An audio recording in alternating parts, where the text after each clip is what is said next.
Welcome into the Dynasty Football Key. All right, guys, I'm back. Hey, we're back with another episode to help you unlock success in your league. And we got a special guest today, Dynasty Koopa from South Harmon Fantasy Football. Welcome to the show. How's it going, man? It's going great. Excited to be here. It was great to meet you at the expo, and it's one of those things about the expo. You meet somebody you never really talked to them before, but you click with them. Next thing you know, 2 weeks later, you're on their show. Like it's great that Yeah. we built that there. Yeah, man, it was a lot of fun. I mean, you guys do it right, man. So next time y'all go to the FF Expo, anybody come check out the South Harmon crew. They're a blast, all those guys. And we're planning to have Iowa Mike on tomorrow. But just everybody at the expo was super awesome. And I'm new to this space, and to be honest, I'm not a big Twitter guy, so I'm working on that. So I haven't been able to talk to too many people out there, but I love meeting people in person. So the FF Expo is great for that, man. So yeah, man. Wanted to get you on the show because at the expo you meet a lot of great minds, and there's a lot of different tools that are getting introduced. You know, whether leveraging AI or this type of algorithm XYZ, or even a lot of new formats. I'm in the Fantasy Powers League. That's going to be starting next week, where you get some special powers to, like, vampire some points away, or swap out some players, or give them negative points, stuff like that. There's just so much creativity that's going on at the FF Expo. And Koopa, I mean, you come up with something, quite a while ago. WORP, wins over replacement, and I think that's been very valuable for me in my leagues, because you can get a look at, hey, what's a successful player look like in the past, and then you still got to do a little calculation on what you might think happens in this next season, but it can help you really cut through your own bias of who you think is a good player versus what does the data say is a good player. So I wanted to talk about that a little bit more, man. But what what kind of inspired working on that tool? And I'm really curious for just everyone else, how can we utilize this to help us win? I mean, we're in redraft mode now, so this is almost perfect timing for everyone who's really getting back into fantasy. Yeah, so Warp, as you said, wins over replacement player. Anybody that comes from a baseball background is probably familiar with WAR, or wins above replacement. It's the same idea, just applied to fantasy. What you're trying to do is you're trying to say, if I needed to replace this player in my lineup on my team, how how many wins am I giving up by replacing that player? So an example would be, all right, if I have the number one quarterback, I had Josh Allen. It How many games would I expect to lose by not having Josh Allen in my lineup? Or vice versa, if I didn't have a quarterback and then I plugged in Josh Allen, how many wins am I expecting to get? And specifically, we're talking about this replacement player. It's the idea of who's the best player that isn't on another team. Because if you think about, okay, in a normal superflex league, you're going to be starting 24 quarterbacks. Yep. So you don't need to compare against 0 points, which is what a lot of people do when, like, you're talking about like points per game and stuff. You want to compare against the 25th best quarterback and how many points they're scoring, and the impact of that difference of points. And what you find a lot is that, like, at the quarterback position, that number is a little bit more narrower than, say, the absolute top tier wide receivers or running backs, and your more default scoring settings. But when you start changing your scoring settings, you change how many of each player is in your lineup. All of a sudden, that difference starts to go haywire and go crazy, and you can end up with some situations where the best player in a league might be somebody that you don't expect to even be on your radar. Yeah, it's so crazy, and I really love it because when you join a new league, you just may not have that context of who's a good player, because of the settings might be different. And for example, with the Scott Fishbowl League, you could see a Rashid Shaheed type pops in that type of a format, but it's just not some, like you said, not someone that you might expect to really be good in that format. And what's up, Fizzle Dollars? Man, the whole South Harmon crew was really popping that night, man. Good meeting y'all, man. I'm gonna come check you out on your show Friday. Yeah, Fizzle's got a show Friday nights on South Harmon, and absolutely go check that out. He focuses a lot more on like I focus on the analytics. He focuses on like the lifestyle of fantasy and like hey, who are the players in the NFL and things like that. And it's everything that we have on South Harmon. Like we run the gamut, and so that's what I love about the crew too. Yeah, and hey, I'm from Dallas, man, so we got a little something in common there too. Yeah, yeah. What's up, South Harmon? So, yeah. Hey, I gotta mention everybody 50% off right now. If you, I think it's what WORP 50 is the code. So go over to Yep. southharmonff.com, WORP 50, and it's basically 50% off everything. So it's either the subscription to an annual membership for wins over replacement player, and also they got some cheat sheets. Matty Key won't put Yep. together. I actually got one of those earlier today. I got a couple of those actually, Superflex and 1QB. So yeah, y'all go check that out. They got some good stuff over there. Hmm. Yes, sir. Yes, sir. All right. So are there any examples that we want to get into? Maybe where we can zoom in a little bit too. Is there a Yeah. league you might want to show of your own? I know yours So always automatically comes out on the block, but yeah, let me know. yeah. So uh, we'll go through some that are more generic, maybe what everybody's a little more used to, and then I will show some of my absolute crazy scoring leagues, and then we can get into how Warp has helped me in those. Um, so this first one that I have here is your standard lineup start 10 super flex 6 point per passing touchdown. All right. We are more or less familiar with this kind of league. We're familiar with, okay, what kind of players do we want? Things like that. And what we're looking at here is we're looking at I start out with a chart. And what I want to do is show, okay, based on looking at this chart, how do I tell what is the dominant position? What position do I want to focus in on? How do I identify tiers? How do I identify a strategy as I'm going into this league? So at the top end, I always start up here. So you're looking at in this top little range that I'm highlighting. You're going to be like, okay, I'm looking at top tier wide receivers, I'm looking at top tier running backs and top tier quarterbacks. They're all relatively similar. And in terms of value to your team, you don't really go too wrong by going for one over another. So if you're on the clock, say at the 104, and in front of you 2 wide receivers and a running back have gone, you get the number 1 quarterback because that's the number 1 that's left. But if you're at 104 and it's 2 quarterbacks went and then a wide receiver, we'll get the number 1 running back. And that's the kind of thing that you can look at in a redraft sense on this league. Now, when you're looking at it Dynasty, you need to look at, okay, well, Dynasty value-wise, the quarterbacks are worth a lot more. And especially when you're looking at, okay, how valuable is it having a quarterback you know is going to be starting year after year after year? You probably want to start off with quarterbacks in this league. But you have all the way down to the top 4 quarterbacks, and then you're like, hey, down here, I'm looking at like quarterback 9 versus wide receiver 9. I might not want to be going down that far if there's these top wide receivers on the board. If I have this top 4 wide receiver that's still available and I'm trying to decide between quarterback 10, I might want to go for that top 4 wide receiver. And that's probably your Justin Jefferson, Jamar Chase, CeeDee Lamb, and Amon-Ra St. Brown. I want to go get one of those guys rather than getting the 9th, 10th best quarterback. That's usually like a Joe Burrow or somebody along those lines. And when you're trying to compare those things, that's where Warp can kind of tell you, okay, you're getting an advantage there. Because when we're looking at, what is the top 4 wide receiver?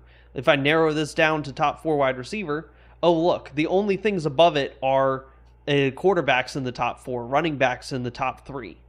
And so when I'm using this, I'm like, okay, this is how I'm trying to build my team out. I'm looking at each consecutive round, what do I need to get? And obviously, you have to do some things where you don't want to let it go too long. You don't want to. There's Yeah. only 32 starting quarterbacks every week, so you can't go forever on quarterback. But what can I see that's going on here? So if I look at this quarterback range, I notice it flattens off a little bit right here in this like 8 through 12 range. So if I am trying to target where do I want to get a quarterback that's going to be helpful for my team that I can get a bit of a value on, well, if I get a quarterback in this 8 through 12, there's not a huge difference. So I'm going to try and target those quarterbacks maybe in the second round. Can I target myself a Trevor Lawrence? Can I target a Jordan Love? Can I target a Brock Purdy? Like those kinds of quarterbacks are what I would be trying to shoot for because that frees me up to, hey, round one, I can get an absolute top tier wide receiver. Yeah.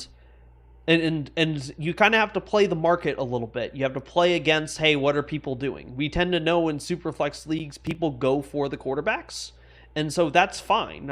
I'm fine going for letting them go for the quarterbacks, and then I know from looking at this chart, hey, it's better for me to gobble up the value at the wide receiver position. We know the running backs are going to go much later in general, so I know I can wait on those, but that I still need a couple of those guys.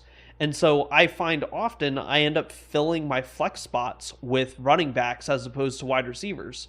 Because I look at something like WORP and it's like, all right, I have the choice between running back 12, which we see here 0.883, or I Yeah, can get wide and one receiver is the number 25. we yeah, one is the number you want to get to, right? Mm-hmm. You consider But that difference maker. you want to get above one, but in general, at any point in the draft, you want to have a player that is more of a benefit to your team. Yeah. And you know that you aren't going to have studs at every single position. So when you're looking at a flex spot, do I want wide receiver 25 or do I want running back 12? Well, running back 12 is higher up on the chart. He provides more warp value to your team. So I want to put that running back in that flex spot. And so this is where you look at this orange line over here. This is the tight ends. Oh And this no. is where I have become the tight ends don't matter guy because anytime I look at warp, I'm like, man, outside of these top couple guys, it really doesn't matter. If I miss out on the first 5 or 6, all right? All of a sudden now the difference between all of these guys is so negligible that I'm like, I might as well just keep passing until I run out of running backs and wide receivers to take. And then I'll come over and I'll just get somebody. Because in any draft, you're going to have like 15, 16 tight ends go. And I'm like, okay, well, this guy here, the difference between him and all the way up here, what I'd have to spend, when I can still get all of these guys at Yeah, the same rough. time, why not? Yeah, that is so rough, and it just makes it so crystal clear to be able to see stuff like that. And I love how you can go back into different years because there has been a year where hey, Travis Kelsey actually was a difference maker, but in this past season, if you compare this Kelsey to last year Kelsey, it was a big difference in where you should be drafting him, and that's where Warp from 2022 might have confused you in 2023 because obviously Kelsey had a down year for him. It was still, I think, number one points per game for tight ends, Yep. but still, that's just one of those things where you do need them to have that good season. Mahomes was like quarterback 9 or 10, so they all kind of took a step back, unfortunately. But in general, yeah, the tight end position, you're going to be reaching if you go after these guys too early. So as much hype as we have on that Buffalo Bills situation, and we don't know who the wide receiver one is, so it's got to be Dalton Kincaid. It still could be a tough spot, and maybe he plows new ground because Diggs is out of there, and he has that monster season. But sometimes you might just want to lean into these other guys who are producing and may still have a very similar situation to continue producing at a high level. Yeah, and like talking about guys like Dalton Kincaid, it the thing that I always use to challenge somebody who's saying, "Hey, I think Dalton Kincaid is somebody I want to target, say in the third round." All right, I ask them, "What do you think Dalton Kincaid's reasonable outcome is?"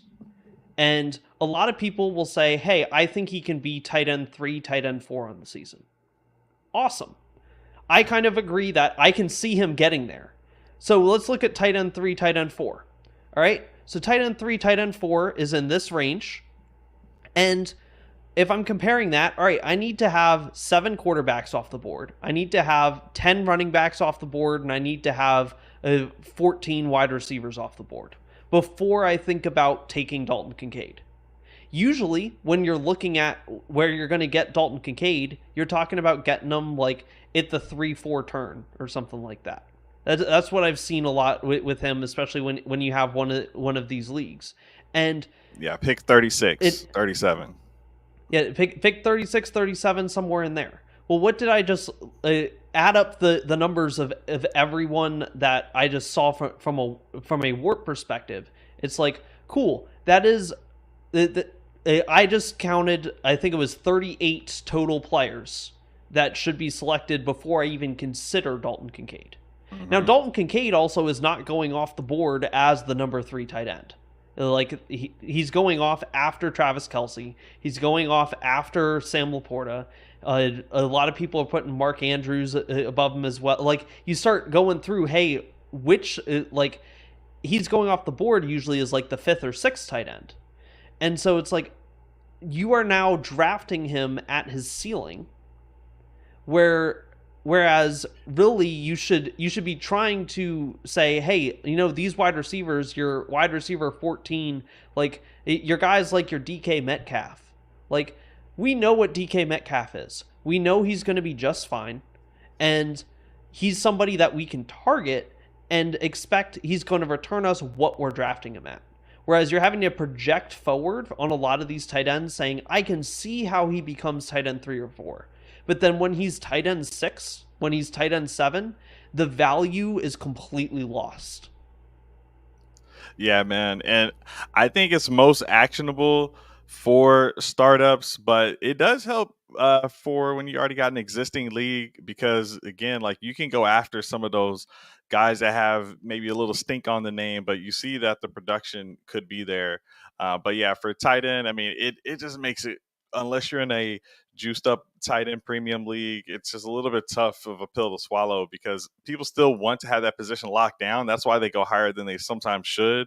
And then if anything goes wrong with them, it's just such a brutal blow, because it's, again, the word itself, wins over replacement player. I mean, you're choosing this tight end over someone that you could have had that could have had a much higher outcome, right? So I just love how it really helps for those new leagues you jump in. But again, even those existing ones, you can kind of find some, I feel like it's easier for those lower name players to kind of target. So I would say for you, man, how are you usually applying this to your leagues? I mean, you said you're in 40 something leagues, so I don't know how many more startups you're in, but do you still get to leverage this quite a bit? I'm at least going season to season. I mean, because you can't really use it for rookie drafts, but how are you applying it? So the thing that I do is obviously I'm in like 44 leagues. We just went through through this beforehand. So anytime I get a trade offer, or anytime I'm looking at hey, I need to make a move in this league, the very first thing I'm doing is I'm pulling up the WORP, because for me it helps me orient myself. What is the relative value between the various positions in this league, and what can I do in order to understand, hey, what kinds of players do I need? And it's not just looking at this multi-year WORP. This multi-year WORP is something that I always point people to, and it's something that when I first look at a league, it's the very first thing I'm looking at. But I'm also jumping over to the single year data, because a lot of my leagues, I do some crazy scoring. And as you mentioned, like Scott Fishbowl, we've got some crazy scoring in there. I look at some of the names that are associated. So 2023, that's fresh in our mind. What players were at various points on the chart? And so like you get to see some things like, okay, Jalen Waddle, he was the 16th best wide receiver. DK Metcalf was 17th. All right, so those guys were pretty similar to each other. But you think about where they go in ADP, they go pretty far apart. And then Puka Nakua, everyone is like hyping him up to be amazing. We all want him. Man, DK Metcalf was better than him last year. Like it, you start putting these things together, and it's like, huh? Yeah, that's what I'm Some of thinking. these, like you're looking at some of these names. Calvin Ridley. We all said it was a down year in Jacksonville, and that like man he didn't do that well, and he's going to Tennessee, and hopefully it'll be better for him. Well, he was still the 21st best wide receiver in Jacksonville when we were like, hey, he wasn't doing that great. Like he wasn't the Calvin Ridley we're expecting. But it's because of our prior knowledge of man, we were expecting huge things out of Calvin Ridley because that's what he did in Atlanta, and then he didn't do that, but he was still solid. He was still a solid player for us. And I like to look at these names, orient myself to, okay, what kinds of players are in what kinds of ranges? Here we have running back. Christian McCaffrey is the number one by a mile. We all knew that last year. But who were the other guys in this league that were helpful to you? Raheem Mostert, Travis Etienne, Breece Hall, Rashad White. Like they were all basically the same running back in this league. And so when I like to go through both of these and just be like, okay, what player names fit into certain areas and where do they fit relative to each other positionally? So Rashad White, okay, he was really close to Deebo Samuel. He was a little bit above Stephon Diggs, right below Michael Pittman and DJ Moore. That's the value that I can place on that kind of production. Even if I don't think Rashad White is going to repeat this year, if I'm saying, hey, I think that Alvin Kamara is going to have a Rashad White type season this year, well, I should value Alvin Kamara somewhere up in this range, which means that when I see Alvin Kamara going like 7 rounds deep in a redraft league, I should be snagging him early because he was a huge value before we got there. Oh yeah, And so that's how you kind of marry your player takes in with this to be like, hey, this is how I'm going to apply this to my league. This is how I'm going to understand what players I want to take over other players. And I have found recently this means that I'm taking a lot more running backs than I am wide receivers because we're valuing wide receivers to the moon, overreacting from last year where look at this, the top 7 players that were out of the top 8 players in a skill position were 7 of them were wide receivers, only one was a running back. So we're saying running backs don't matter. But if you look at multiple years, like running backs right up there with wide receiver. We should be expecting on a year-to-year basis we see more running backs, and it just happens to be last year was an anomaly. So we can cut through that with WORP, looking at it across that larger time frame. yeah, that's pretty powerful. I mean, guys, let that sink in. I mean, honestly, Koopa, that's kind of the question I was always having was how do I apply it forward? Because again, guys, we're looking at WARP based on what happened last year or the years before in those specific seasons. But then this year is gonna have all kind of variables and injuries, right? But for the running back situation, maybe we're assuming this guy stays healthy this year, and I think everything else around him, maybe he's in a workhorse situation, whoever that player might be. But with that, like Alvin Kamara situation, he had the suspension to start the season, and he typically has a ton of targets and is that guy that Rashad White was last year. So if we are saying, hey, maybe he's got one last hurrah, then you can just say, hey, that's where I've got Kamara and I should be valuing him higher. Because and this ties in with the question we got in the chat, but for early best ball, when I was drafting in whatever February or July, Kamara was going crazy late. And I'm just like, I mean, it doesn't take much at all for him to just have another one of those high catch seasons, and he's back. We get this question from Matt Gomez. He said, with a chart like this in best ball, wouldn't you still want a hammer lineup philosophy with such steady downturn? What do you think about that, Koopa? So the thing with best ball, and so I'll actually show let me And pick while a you pull different that league up, here. let me just say a shout out to everybody in the chat. CHB, appreciate you jumping in here. Red Wards, what's good, guys? What's up, man? Yeah, the Warp King Yeah. is here. Hey, Jay Jackson, again, appreciate it. ATM, appreciate you. Aaron Biggs, Dynasty Berry, yes, sir. All right, y'all. Hey, thank y'all for coming in. So, yeah, man, what do you think about this one? So best ball, I'm actually thinking I'm going to do this league differently here in a second. Best ball, it applies differently because you have to take in some positional arguments into it. You still have your limit at quarterbacks. You still have the number of you're looking at a bunch of running backs where there's a limit in the total number of running backs, and they don't tend to spike as much. Running backs tend to be, what they're going to be before the week.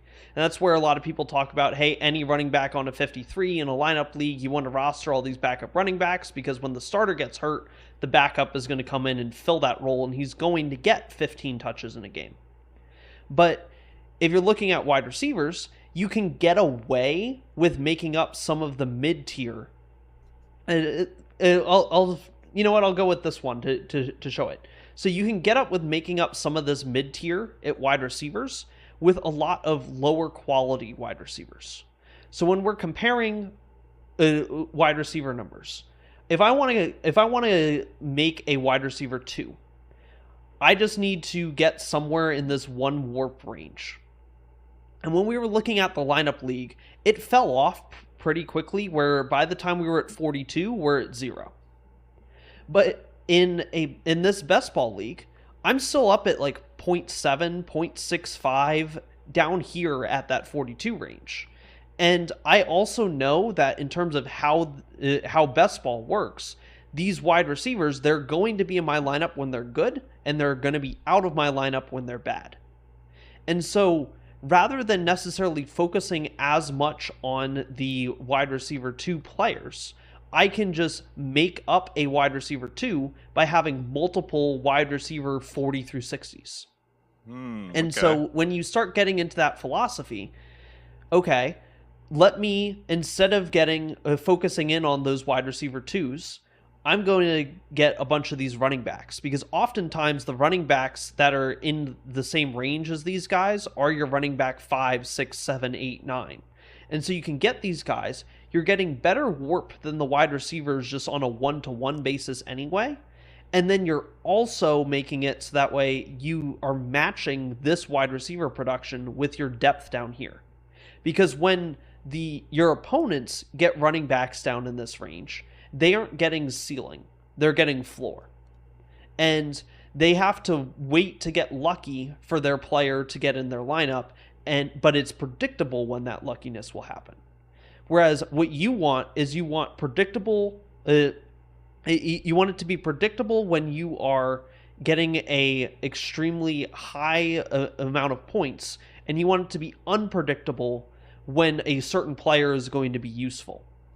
And running backs are very predictable when they're useful, but they don't get a lot of points. Wide receivers are unpredictable, but can get up to those points. Same thing goes with tight ends too.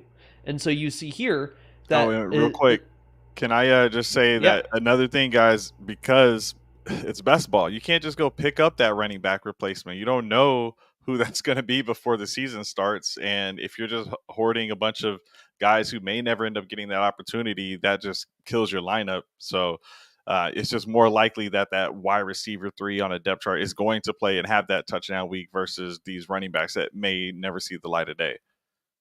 Yes. But the thing that we still see is the wide receiver line for these top tier wide receivers. When we talk in our wide receiver 1s, the guys that are overall 1 through 12, they still matter. They're still a big difference maker to your team. And so you still want to target those guys still. But what it means is further down in your lineup in terms of the players you're targeting, maybe rounds 4 through 8, 4 through 9, you want to just stack yourself up with some running backs, and then come back to the wide receivers later and scoop up all of the value down here in this range at the wide receiver position. I've been doing it all wrong in best ball. But notice how this is all still a market thing. Like, because the market is the wide receivers go ahead of the running backs.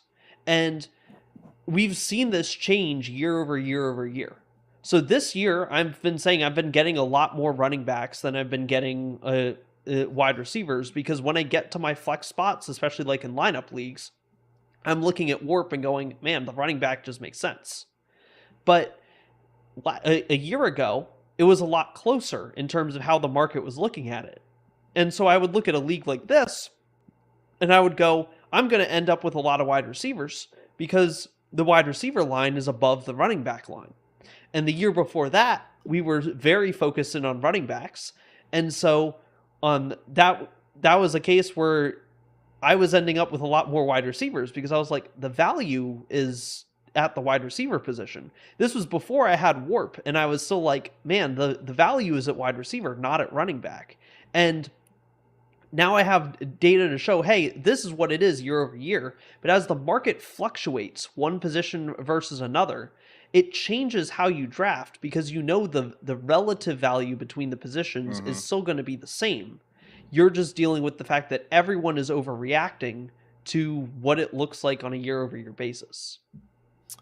Okay, and that's a good point, because we could easily look at this and, or not this one specifically, but the 1 year chart, and just be like, hey, 23, this is what happened. So we'll just run it back. But you've got to be ready to kind of pivot and look at the ADPs that are in front of you, understand some people are overreacting, and navigate that.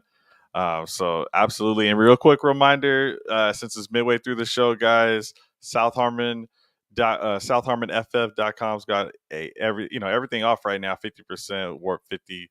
Just want to put that out there again. But yeah, man, this is really powerful. And at some point I did want to introduce the stacking aspect. Not necessarily that it goes hand in hand, but just wanted to at least touch on how that can help some of the folks when they're thinking about building some of these rosters. Because on your latest episode, Grinding the Edge, you were talking about how you got a question, and it was leading you to realize that, hey, don't just get any stacks. Sometimes you want, or not even sometimes, you want to have some of those higher end stacks with the quarterbacks.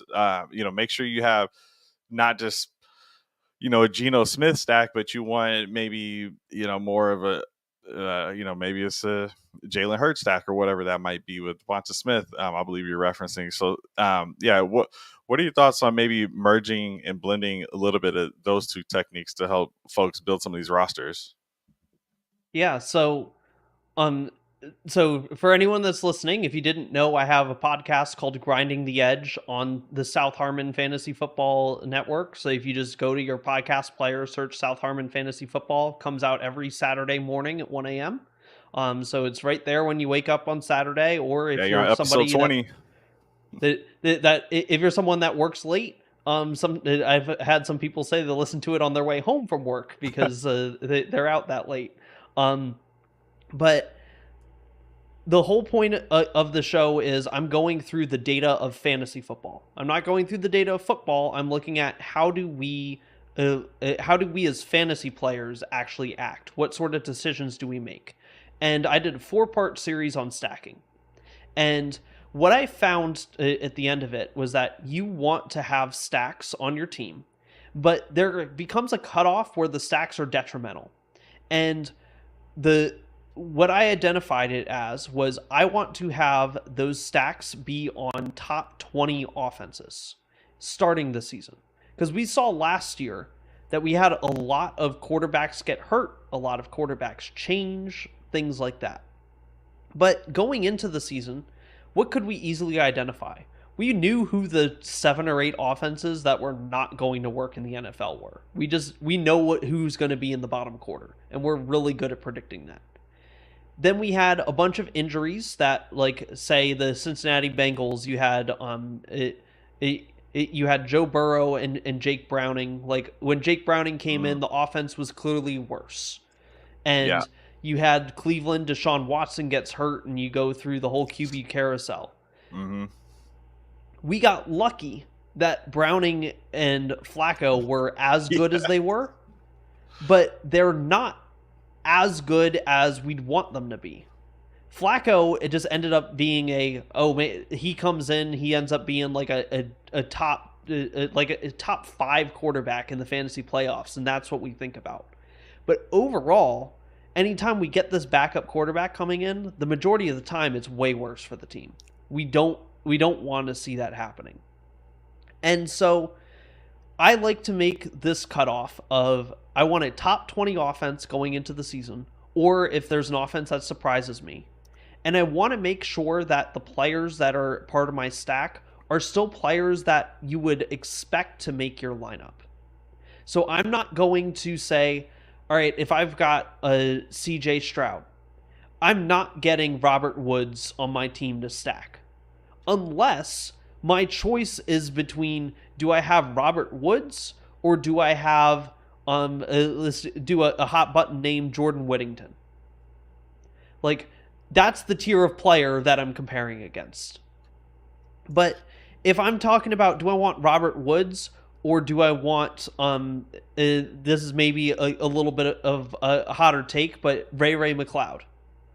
I would rather have Ray McLeod because he's going to be the slot wide receiver in Atlanta, and he's going to be on the field a bunch as the number 3 there. And so you start to compare, okay, what are these tiers? I want to have I always want to have the stack over the same tier of player. And so Fizzle's saying Dak and CD, best stack in the game. I would love to have Dak and CD. Yeah. But the reason I want to have Dak and CD is because it is a likely quarterback one and a likely wide receiver one. That's what I'm looking at. Some other combinations that work just as well. Joe Burrow and Jamar Chase. But if I'm looking at, all right, I've got Amon-Ra St. Brown, and I'm trying to decide, do I want to stack Jared Goff or do I want to stack Anthony, or do I want to just have Anthony Richardson? Mm-hmm. Yeah. I would rather have Anthony Richardson rather than Jared Goff because he's a different tier of quarterback. But if I'm trying to decide between, if I already got Amon-Ra St. Brown, I'm looking at, do I want Jared Goff or do I want Trevor Lawrence? I'm going Jared Goff every single time because he's now stacked with my wide receiver. But I'm not stretching. I'm not like going. I'm not like forcing the stack, taking guys 2 rounds out of position. Like if I'm taking them 3 spots above ADP, fine. I'm okay with doing that. But I'm not going to go and reach really far just to force it into my lineup. Yeah, and I believe you're saying how the bigger the format, the more it can be an advantage. 10-team, we all have a 10-team league or started in 10-team league, but, for 12-team league, it's a little more applicable, and you'll get more of an advantage if you have those stacks in some of those bigger leagues. But again, starting with those higher end quarterbacks is just such a difference maker just right out the onset.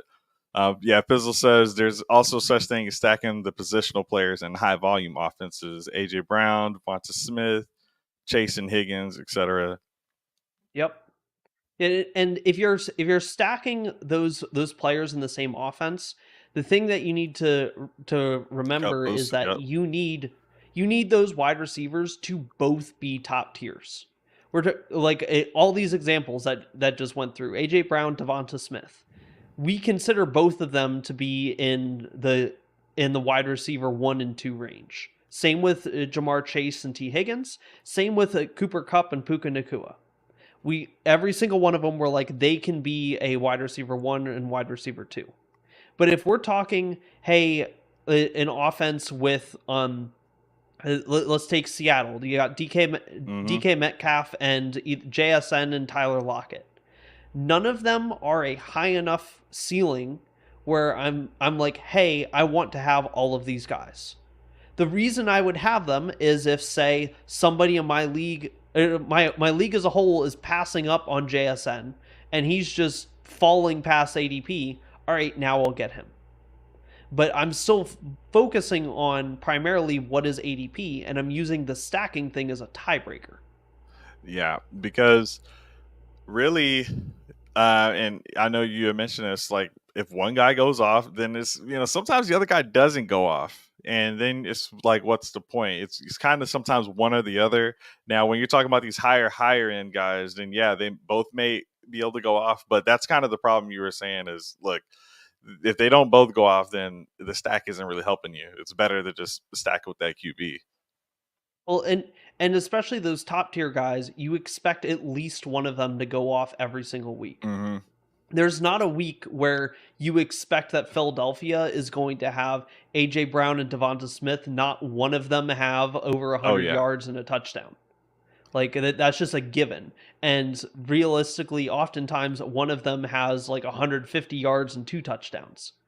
Whereas you look at, say, Tampa Bay, you have Mike Evans and Chris Godwin. Mike Evans has been a solid player, and his ceiling is, yeah, he can go for 100 yards and a touchdown. But Chris Godwin is never doing that. And because Chris Godwin is never doing that when Mike Evans isn't, you're going to end up with that problem of you need the other guy to go off when your first one isn't.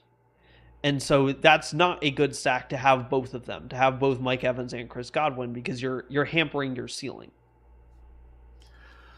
Nice. Yeah. I love it. And I think it was something I just didn't have as much in my game maybe a couple years ago. It got really popular. So I was kind of late on the wave. And then when you think of it in those terms, it's like, yeah, just start with those higher end guys, because not only that, they're kind of fueling the guys on their team anyway. And if we're expecting those higher end QBs to have a big week, then the guy you're stacking them with is maybe more likely to have one of those big weeks. And most of the time, I was thinking of it for best ball because we're thinking about some of those future like week 17 matchups and just trying to imagine those matchups and think of what's going to be a potential high scoring game and things like that. So really wanting to have action in all of those matchups where there might be shootouts. That's kind of where it sunk into my mind that it was at least valuable. But then when you hear some of the numbers behind it, it's just really cool. So definitely check out the rest of that series from Koopa. I mean, the last one was part 4, I believe. So check Yep. that out. Yeah, and all those other episodes you got, man. You've been doing pretty well with it. When did you start that series or that podcast? Uh, I mean, the podcast as a whole started back in April, I think, a couple yeah. weeks before the NFL draft, and if you're looking specifically for the stacking series, a lot of those came out mid-July. I think those were like episodes 14, 15, 16, or 15, 16, 17, something along those lines. And the fourth part was episode 20 this most recently. And that had a bunch of viewer questions and things like that.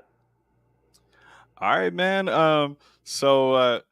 Yeah, just wanted to double check. Did you have any trades or a trade that you might have for us to take a look at? I mean, I can go through how I had an auto accept trade block trade come Oh, that's through. right. All right. And this is actually something I talked about. I think it was episode 18 is like, hey, what am I doing with my leagues as I'm getting ready for the season? And something I do is auto accept trade blocks. On all my teams that are not competing, I set a price on draft picks for every single player. And the offers can come in. I wait.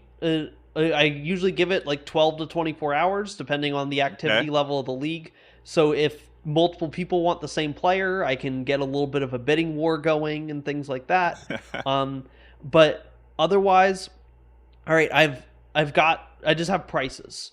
And what I want to talk through is how I set the price. I ended up trading Adonai Mitchell for a 2026 second, a 2027 second, and a 26 fourth and 27 fourth. You Okay? won.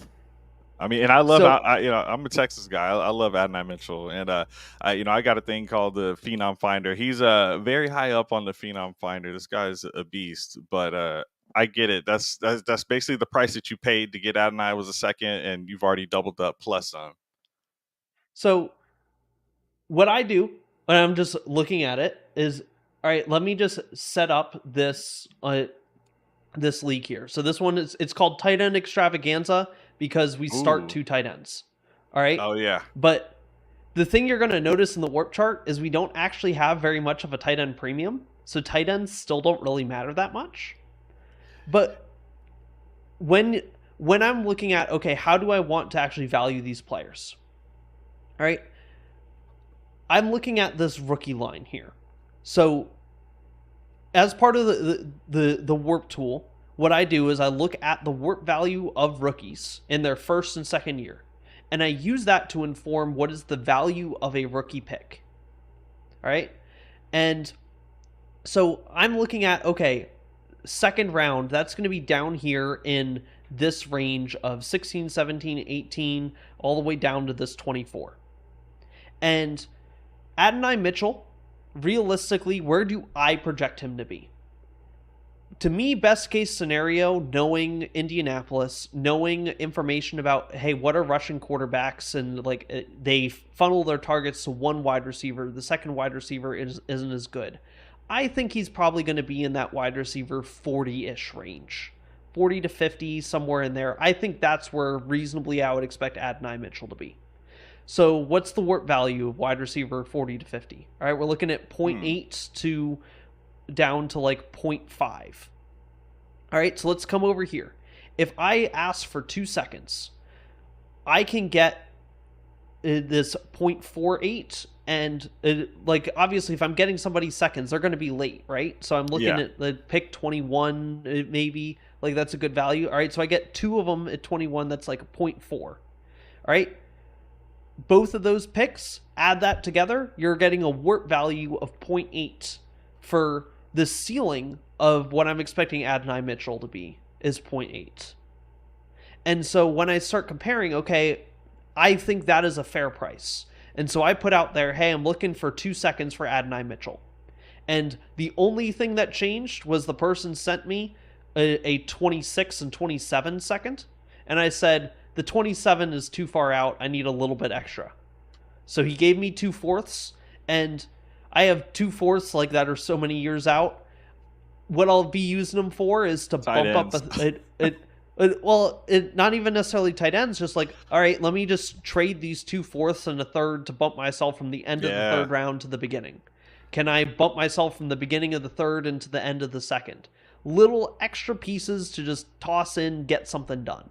That's what I'm looking for out of those fourths. But that's how I went through and I set that price, and that's how I ended up getting that trade done. I love it, man. Hey, that's awesome. And I'm the only league I'm actually the commissioner of happens to be 2 tight end format, and I think one of the issues is just not starting zeros sometimes, or just those 1-point games. Just trying to Yeah, avoid it that. can get rough. Once the It can injury get rough set out in. there. Yeah. But one thing I will be doing during the season, if you're listening to my podcast, is I will have a tight ends don't matter segment. Ooh. And I will just go through my pick of the week, or a couple picks of the week, of these are the tight ends that I'm using in my lineup, in all my tight ends don't matter leagues. And the intention is for them to be players that are freely available on your waiver wires. Not even like on your bench, Okay. not on somebody else's bench. Like this is, if your league normally rosters like 40 tight ends, I'm going to be looking at the tight ends that are owned 50th most. Who do I want this upcoming week? Like that's the deep dive that I'm going to be doing, because I have shown, if you go back to, I think it was episode 3 or episode 4 of my podcast, I did an episode, it's called Tight Ends Don't Matter. And I walked through an entire season from 2023 of who I used week after week. And I went through and I saw that I was able to make tight end 14 out of only ever using players that were outside of the top 50, and without knowing what their outcome was going to be beforehand. Just purely based on prior week data of start rate, of who got injured, things like that. I made tight end 14 from only guys in the more than 50 range.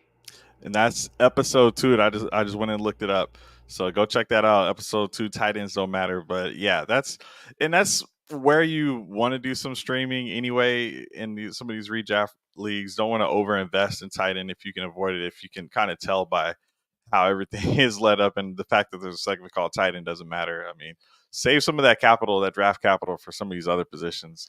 Get your stack in and all of that. Yeah, man. Yeah, I guess that means like a tight end stack doesn't matter either. So don't overinvest there, guys. And hey, I want to Koopa's Fizzle got TE. We'll see, man. But dude, again, guys, listen to this. This is really helpful information. I mean, Warp can be a game changer for you guys for new leagues, existing leagues, and again, Coop just break down how stacking can help your rosters out. Start on the high end. Make sure that it makes sense. Make some educated predictions on how this next season is going to go. But South Harmon's got some tools to help you guys win these leagues. So go over there. They got a code WARP50. And I mean, it looks like you guys are growing the team as well. Saw Matty Kiwoom join. I believe Cody Carpentier, he joined with you guys now too. Yep. And, Maddie and Cody. and I saw some other folks in us. chat. I didn't get a chance to meet, like Jay, I believe. So man, y'all just keep getting bigger and bigger, man. Any other exciting stuff y'all got coming out we should know about? Well, one thing that I want to show out there as a bonus for getting the warp tool, you also get access to the simulator. So so I will pull that up, and the simulator, what I have is it helps you understand, are you competing or not in your league. So let's pull up that tight end extravaganza and this is awesome, and see why. See why I said I am not going to compete this year and why I'm just selling players for draft picks. All right. So I just choose that league, and it's going to take about a minute to run here, because what it's doing is it's going through. It's doing 100 simulations of your league. It is taking care of random injuries. So there's a model for each position of how likely are they to get injured, how many weeks are they out, things like that. And it's doing that 100 times. It's doing, okay, what were the projections week over week based on every single position in your league and the scoring of your league. So it's taking into account, you got a league with some crazy scoring where, like, maybe you have something where you're giving tight ends 3 points per reception, because I'm in a draft right now where that is the case. And tight ends really, really matter in that league. And so you will see that reflected in these simulation results. You'll see that, hey, the teams that have the best tight ends, they're going to be the ones that are at the top. So I run it, and you see here, this is the reason that I was like, I'm not competing. 2 weeks ago, this said that I was 11th. Now it says I'm 12th because I traded away a bunch of guys. I think I also traded away like Saquon Barkley and some other people like that. So I have shot myself down into last place because I went to my season results tab, and based on the payout of the league, I actually have it set where, so you can put in, okay, how much money does first place get, second, third, and this league, you can tell based on a lot of this math, like, okay, this is a $75 a year league, and I was down here where I was expecting to get like $15 or something like that out of it this year. And I'm like, all right, you know what? I'm not competing. I need to try and build up for the coming year. But this is something you can run on all your leagues. You're in a bunch of Dynasty leagues. You're like, am I really a contender or not? Yeah. Well, run yourself in the simulator. See how much you're expected to win. See how often you are expected to finish in first place. Because this is here, okay, these are all who's going to finish first, second, third, how likely everyone is to finish that. So you can see now I am expected to finish 12th like 53 times. That is totally fine by me because I know I'm not competing in this league. And this tool can really help you have an objective view as to how good or bad your team is, to help you understand, hey, is it worth it for me to start pushing in? Do I want to try and make moves in order to compete? because especially in Dynasty, the last thing you want to do is trade away your pick, and then you discover and you get to the offseason, you're Yeah. like, oh, where's my I earned the 104, and then you look at it and some other managers got it, and they're sitting there with your juicy 104 that you should have held on to yourself. Yeah, man, this is super powerful. And I mean, this is the type of stuff I would always be imagining in my head whenever I'm sitting there trying to think about making these trades, trying to get other people's draft picks. Like, huh, are they going to be a good team or a bad team? But this is pretty much just me. I don't have any tools, but now I've got the South Harmon suite of tools. So I appreciate you guys, and again, Koopa, appreciate you coming on. This has been great, man.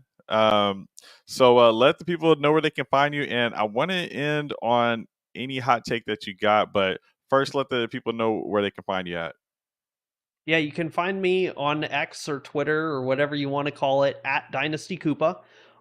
You, I also am very responsive on Discord. My Discord username is KoopaTroopa8. I've had plenty of people like just add me on there and just send me a friend request. I'll accept it and then shoot me messages, and we've gone back and forth. If you want to join the South Harmon Discord, go to patreon.com/South Harmon. And the website where you can find this warp tool, where you can find the simulator, southharmonff.com. Go on there right now if you're listening to this live. 50% off if you sign up, and that is the best deal we have ever done on the tool. So I don't know that will be going that harsh of a discount in the future. We'll have to see, but right now this is the most we've ever done. And so this is you aren't going to be like, oh man, there's a different time of year that's better to get it. No, right now is when you want to get it. Yeah. All right. Hey, I'm excited. Football's back, man. Long waited off season. When we do these rebuilders, we're committed to waiting for the next season. And, sometimes it can be long. That's why we play in so many leagues. So we're competing somewhere. But I'm happy that we're back. And thanks again for coming on the show. Hey, guys, you can find me on Twitter at Dynasty FK. I've got a Patreon as well, where I've got projections for the upcoming season, and I'm going to be doing some more videos that are going to be more redraft focused. Once we get into this season, just to make sure I got some good waiver wire targets for you guys and things like that. But again, I'm excited. So Koopa, go ahead and end it for us. You can just give us a hot take. I don't actually need any backdrop on why you like the hot take. Give us a hot take, and I'll hit the outro for us. All right, hot take. When we're talking in January, who do you want 101 in your dynasty startup? Anthony Richardson.